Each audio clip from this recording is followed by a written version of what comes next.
గద్దె నలుదిక్కుల రాటలకు నిలిచి వెలిగే దివిటీలను ఎబ్బడి ముబ్బడిగా కట్టి ఉంచారు.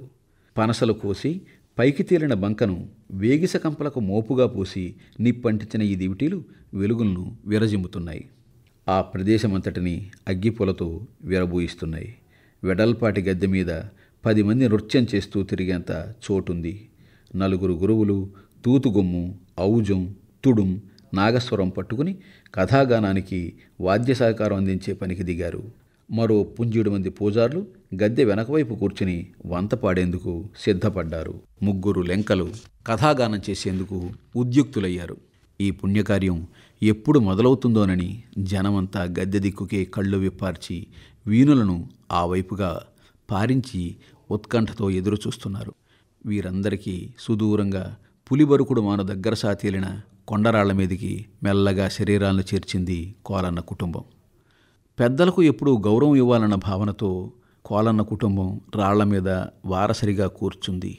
నడిచిన అలుపు తీర్చుకుని వద్దికగా పరిసరాలను పరిశీలనగా చూస్తోంది గంగు. ఉద్వేగమైతే చెప్పరానంత. దేశరాజుల గురించి తెలుసుకోవాలన్న దాని కోరిక ఇప్పుడిలా ఈడేరుతోంది. రాజుల కథ వినాలన్న తాపత్రయం ఇన్నాళ్లకు వాస్తవ రూపం దాలుస్తోంది. వెన్నెల వెలుగు ఒకవైపు, ఎక్కువగా చలి పుట్టించని గాలి మరోవైపు. బుగ్గిమంచు కాలం కరిగిపోవడంతో సమకాలపు ఛాయలు ఇంకోవైపు. గంగు సహా మెట్టమీది ప్రజాళిని సేదదీరుస్తున్నాయి. అప్పుడెప్పుడో మన కోట్ల బయల్లో తిరిగే పులులు కాళ్ళగుచ్చుకున్న ముళ్లను ఈ రాళ్ల సమీపంలోని చెట్లమలను గీకి గీకి పైకి తీసేవట. అందుకే మనం కూర్చున్న రాళ్లకు పులిబొరుకుడు మన రప్పలని పేరుట. మన కోట్ల ప్రాంతం గొప్పదట. జాన్లే కోట్ల నజాన్లే కట్టారు బంట అని పెద్దలు అంటారట. దీని అర్థం ఏంటంటే ఎరిగిన వారికి కోట్ల, తిరిగిన వాళ్ళకి ముళ్లబాటాట. తెలిసిందా అని తనకు తెలిసిన చరిత్రను ఎవ్వరూ అడక్కపోయినా పెద్ద మేధావిలా ఏకరో పెట్టాడు కోలడు. ఇంకా అతగాడు ఏదో చెప్పాలని అనుకున్నా దబ్బున రేఖమ్మ రంగంలోకి దిగిపోయింది. నోటి మీద వేలేసుకుని కూర్చోమన్నట్టుగా వారించింది. ఆమె చేసిన సంజ్ఞకి కిక్కురమనకుండా రాళ్ల మీద కూర్చుండిపోయాడు కోలయ్య. ఇది చూసిన గంగు ముసిముసిగా నవ్వుకుంది. ఇంతలోనే గద్దెపైకి చేరిన ప్రధాన లెంక గళం సవరించుకున్నాడు. పెద్ద గొంతు పెట్టాడు. అదెంత పెద్ద గొంతు కంటే కోట్ల బయలు ప్రాంతం అంతా వినిపించేంత పెద్ద స్వరం. మహాజనులారా, నందరాజ్యవాసులారా, మీ అందరికీ రాజమాత మాకలి శక్తి తరపున వందనాలు. ఆమెపై మీరు చూపిస్తున్న అభిమానాన్ని, నందసింహాసనంపై మీ ఆదరాన్ని స్వయంగా వారికి మేం తెలియచేస్తాం. మాలాంటి లెంకలు ప్రతి ఏటా ఇంటి పండగ రోజుల్లో గ్రామగ్రామాన తిరిగి దేశరాజుల త్యాగాన్ని ప్రచారం చేస్తున్న సంగతి మీకు తెలిసిందే.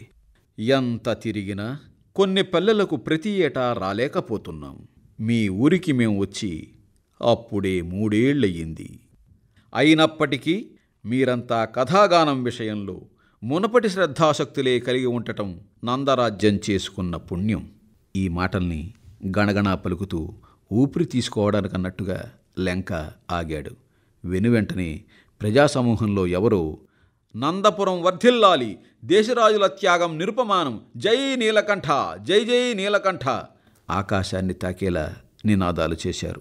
అక్కడ కూడిన వారంతా అనుసరించారు. కొన్ని నిమిషాల పాటు ధనుష్టంకారాల వంటి ఆ జయజయకారాలు రిప్పులు రిప్పులుగా మెట్ట మీద కొండపోతగా లెంకల ఆనందానికి అవధుల్లేవు. నినాదాలు నెమ్మదించాక మళ్ళీ ప్రధాన లెంక తన వాగ్విన్యాసాన్ని పునఃప్రారంభించాడు. జనమంతా చెవులు రిక్కించి వినడం మొదలుపెట్టారు. మిత్రులారా, ఇప్పుడు దేశిరాజుల గాథను మీకోసమే మేం పాడబోతున్నాం. ఇది కథాగానం. పాట ఉంటుంది, అర్థతాత్పర్యాలు కూడా ఉంటాయి. అంచేత మీకు బోధపడ్డానికి అడ్డుండదు. ముఖ్యలెంక ఇలా అంటుండగానే అతని వంతలైన 2 లెంకలు గీతాలాపన శ్రావ్యంగా, ఉద్వేగంగా ఆరంభించేశారు.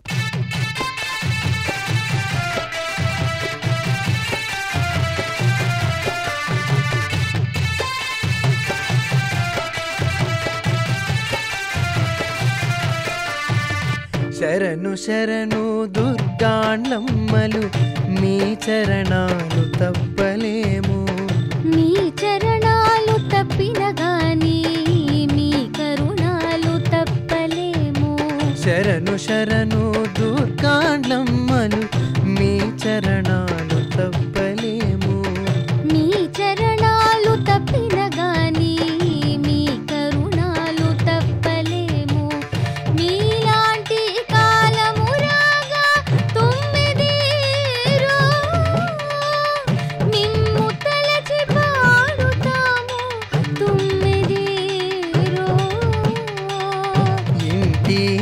వేలు పులారా తుమ్మెదీరో మాయందున సాయముండు తుమ్మెదీరో శరణు బాబు దేశిరాజులు తుమ్మెదీరో శరణు బాబు తుమ్మెదీరో శరణు బాబు తుమ్మెదీరో. కొండపదం తెలిసిన వేదిక కింది కొందరు వారికి వంత పాడుతూ పాటను మనసున పొదువుకున్నారు.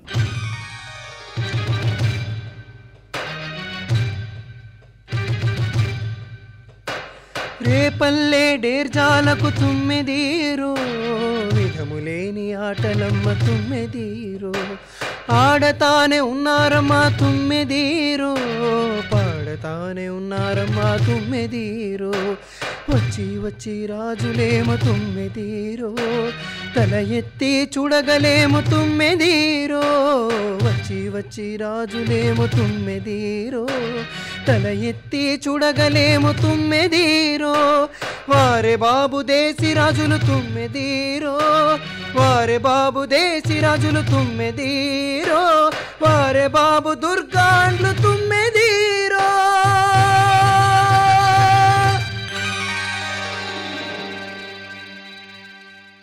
దుర్గాండ్లకు దేశిరాజులకు జోతలు సమర్పించిన లెంకలు మరింకా ఆగలేదు.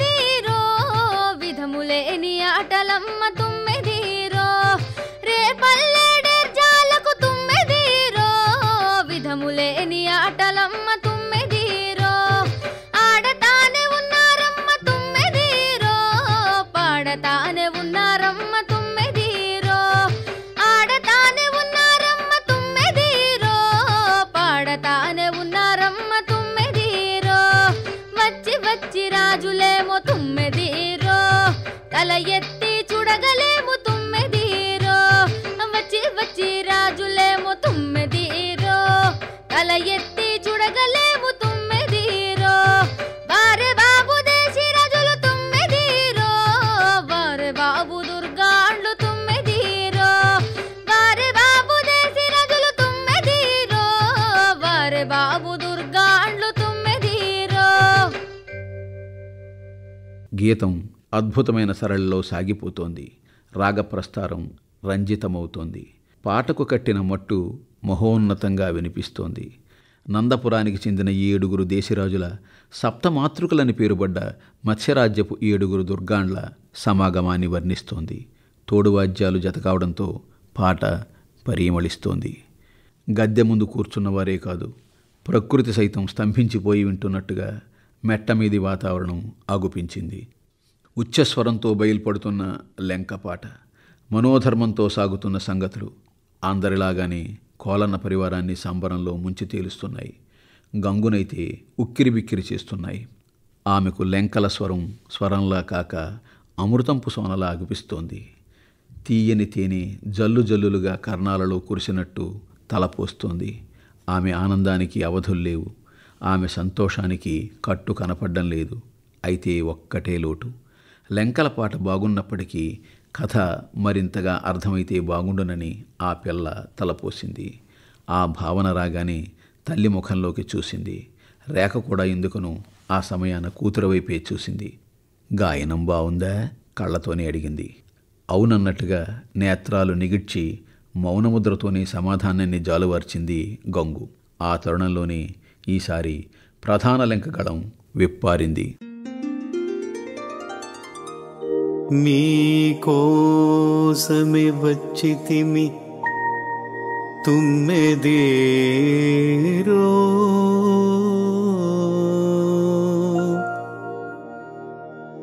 మా బాబు వెంకటేశు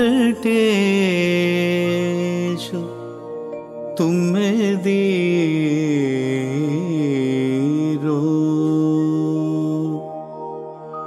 మా బాబు వెంకటేశు తుమ్మెదీరో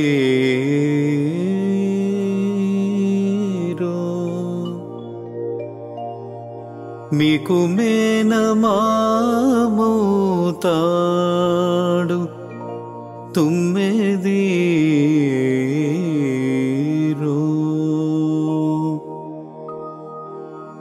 మీ అమ్మ రాచకన్నియ తుమ్మెదీరో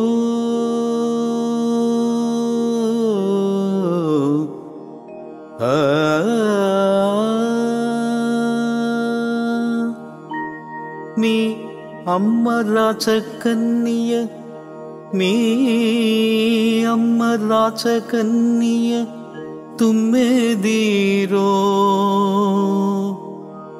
మాకు మేనత్తవుతాది మాకు మేనత్తవుతాది తుమ్మెదీరో అలకించిరి దుర్గాండ్లు తుమ్మెదీరో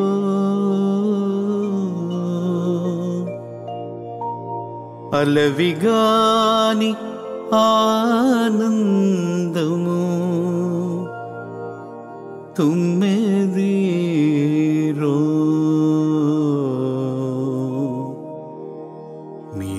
మీకోసమే వచ్చితిమి తుమ్మెదీరో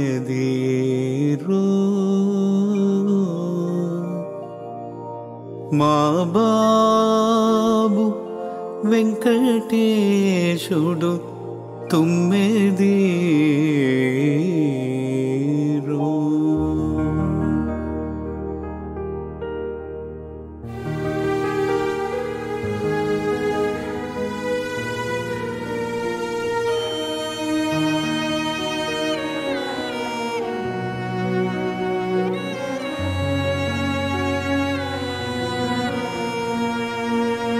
రతలైన వెడత ఉన్నయి పులులు దూర నట్టి పుల్లలైన సిడగలు బాబు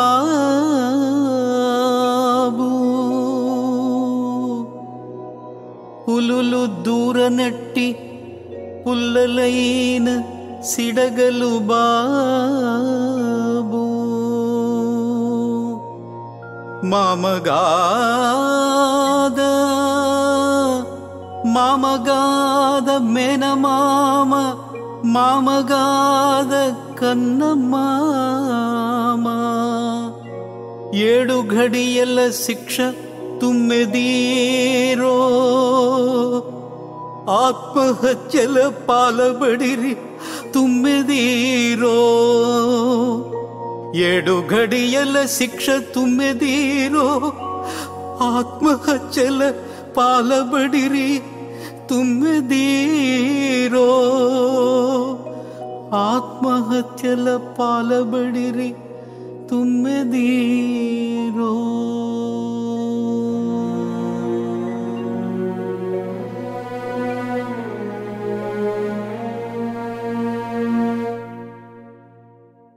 ముఖ్యలంక పాడుతున్నాడో లేక పదంలో మమేకమయ్యాడో చెప్పలేనంతగా చరణాలు సాగిపోతున్నాయి.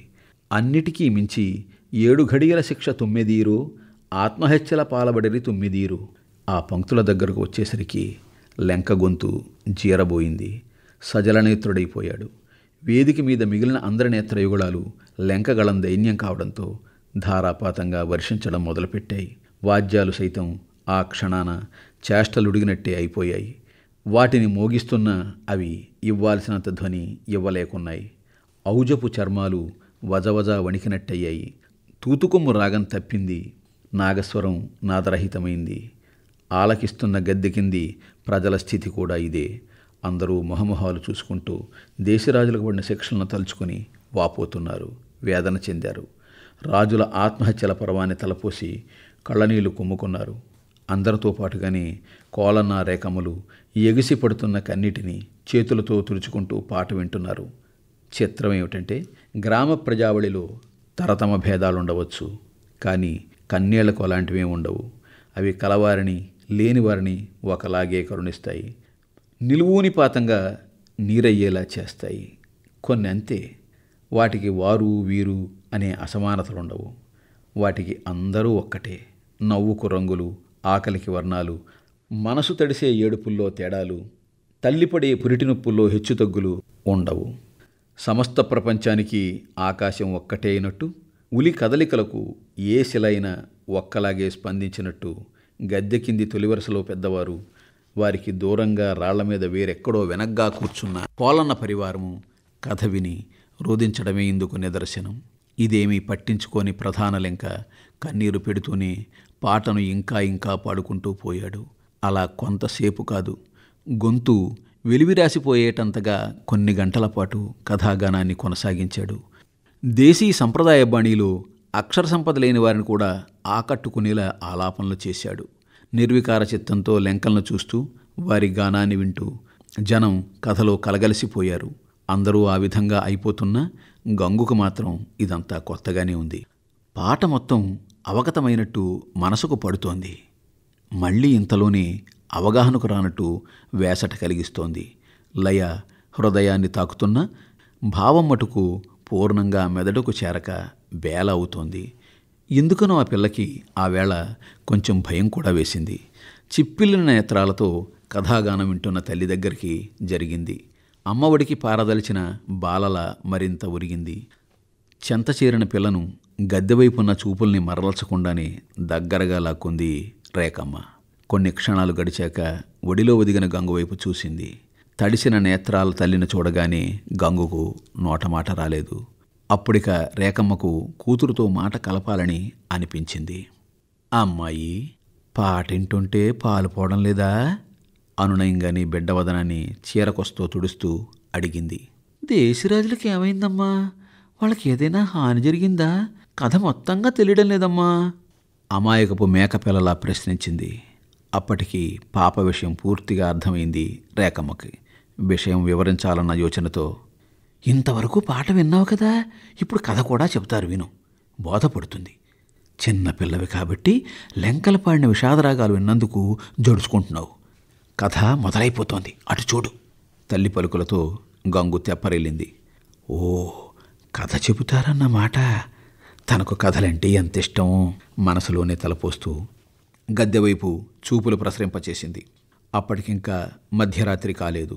పాట పుణ్యమో ఏమో ఎవరికీ నిద్ర పట్టడం లేదు. ఇదంతా ఇలా ఉండగానే ప్రధాన లెంక స్వరం కంగున మోగింది. ఇప్పుడు దేశిరాజుల వృత్తాంతాన్ని, వారి మరణాన్ని, అందుకు పూర్వరంగమై నిలిచిన విషయాలను నా పక్కనున్న లెంకలు మీకు తెలియచేస్తారు. కథగా పోసగుచ్చినట్టు చక్కగా చెప్పుకొస్తారు. మీ హృదయాల్లో చిరస్థాయిగా ముద్ర వేసుకునేలా వల్లిస్తారు. సావధాన చిత్తులై ఆకర్ణించండి అని గద్దె పక్కకు కాస్తంతగా జరిగాడు. వెంటనే ఇరువురు లెంకలు స్వరతంత్రులు కదిలించారు. అక్కలారా, అన్నలారా, సకల జగన్మిత్రులారా, ఇప్పటి వరకు మీరంతా నందరాజుల కథాగానాన్ని విన్నారు, ఆస్వాదించారు. ఇప్పుడు అర్ధతాత్పర్యాలను ఆలకించబోతున్నారు. ఇది అసలు కథ, సిసలైన కథ, నందరాజ్య వ్యధ. అవతరించండి. అదిగదిగో వడ్డాది మత్స్యరాజ్య పెన్నిధి, 10,000 మాయలు నేర్చిన పల్లపు మాయల నిధి అంటూ మొదలుపెట్టేశారు. అందరి దృష్టిని ఒక్కసారిగా మత్స్యరాజ్యం వైపు మరల్చివేశారు. ప్రియవచనమై, లయబద్ధమై, శృతి శుభగమై, జనరంజకమై, స్వరితమై వారు వినిపించిన ఈ వచన కథాసుధ మండివలసవాసులకే కాదు, మన్యవాసులందరికీ, భారతావని మొత్తానికి, జగతిలోని సర్వప్రాణికోటికి, ప్రకృతిలోని సమస్త జీవరాశికి వినవచ్చేటట్టుగా ఇలా విపులంగా విస్తరించుకుంటూ వెళ్ళిపోయారు.